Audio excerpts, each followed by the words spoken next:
Hello guys, welcome back to one more mini vlog. ఈరోజు అయితే నేను ఒక బర్త్డే ఫంక్షన్కి వచ్చాను. ఇక్కడ ఏమేమి తిన్నానో చూపిస్తా.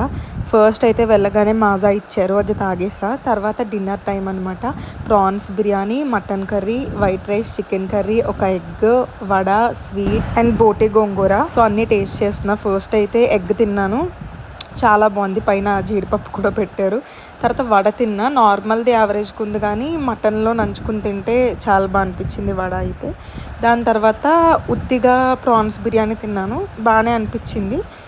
తర్వాత మటన్ కర్రీ కలుపుకుని తిన్నా, చాలా బాగుంది రెండు కాంబినేషన్ అయితే.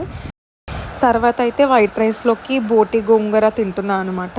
యూజువల్గా బోటి నేను చాలా రేర్గా తింటా, ఈరోజు ఎందుకో గోంగూర వేశారు కాబట్టి తినాలనిపించింది. అండ్ అన్నిట్లో అదే ది బెస్ట్ అనిపించింది. తర్వాత స్వీట్తో అయితే డిన్నర్ ఎండ్ చేశాను. అండ్ అన్ఫార్చునేట్లీ ఐస్ క్రీమ్ కూడా పెడితే అది కూడా తిన్నా. So that's it for the day. Bye.